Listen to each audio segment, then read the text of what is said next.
Pemirsa, terima kasih Pian masih bersama kami. Berita selanjutnya mengabarkan, pemerintah Indonesia mulai mendistribusikan vaksin COVID-19 Sinovac ke 34 provinsi mulai Minggu 3 Januari 2021. Salah satu yang mendapatkan pendistribusian vaksin tersebut adalah Provinsi Kalimantan Selatan termasuk Banjarmasin.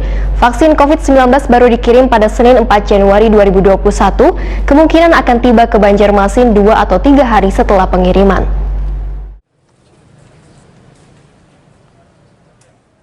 Pemerintah Indonesia mulai mendistribusikan vaksin COVID-19 Sinovac ke 34 provinsi mulai Minggu 3 Januari 2021. Salah satu yang mendapatkan pendistribusian vaksin tersebut adalah Provinsi Kalimantan Selatan, termasuk Banjarmasin. Kepala Dinas Kesehatan Banjarmasin, Dr. Mahli Riyadi SHMH, Wetakuni Prima TV jelang tengah hari Senin 4 Januari 2021 mengatakan, vaksin COVID-19 baru dikirim pada Senin 4 Januari 2021, kemungkinan akan tiba ke Banjarmasin 2 atau 3 hari setelah pengiriman. Sebelum didistribusikan ke Puskesmas One Klinik di 5 kecamatan di Kota Seribu Sungai ini, yang sudah terdaftar sebagai fasilitas yang melaksanakan vaksinasi, maka vaksin tersebut terlebih dahulu disimpan di kantor Dinas Kesehatan Banjarmasin di Jalan Pramuka, Banjarmasin Timur. Jumlah yang melaksanakan vaksinasi tersebut, ujar Mahli Riyadi, ada 31 tempat, yaitu 26 Puskesmas One Klinik, 2 rumah sakit swasta diantaranya Rumah Sakit Islam Banjarmasin. Sedangkan jumlah penerima yang diusulkan Pemko Banjarmasin ke Kementerian Kesehatan mencapai 427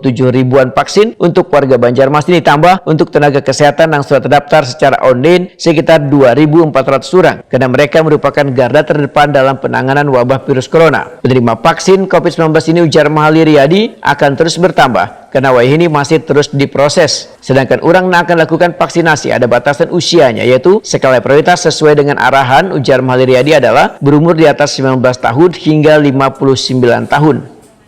Aplikasi yang diminta oleh Kementerian Kesehatan, Dinas Kesehatan Kota Banjarmasin dengan 26 puskesmas dan 1 rumah sakit itu kita usulkan 1.400. Nah, insya Allah hari ini vaksin itu akan datang dan pendistribusiannya tentu dari Dinas Kesehatan Provinsi ke Dinas Kesehatan Kota lebih dahulu. Kita sudah mendapatkan cold chain dari Kementerian Kesehatan dan itu kita distribusikan kembali nanti ke puskesmas ya untuk dilaksanakan.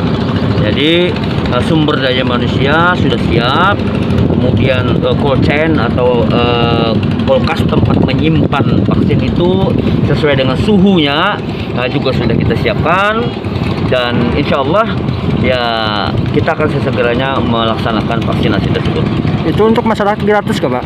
Oh iya, ini program pemerintah ya, tentu sifatnya tidak boleh dipungut biaya, gratis untuk masyarakat. Mahli Riyadi pun meminta warga untuk kada risau lantaran vaksin COVID-19 dinyatakan halal, Wan telah mendapat izin edar dari Balai Besar Pengawasan Obat Wan Makanan.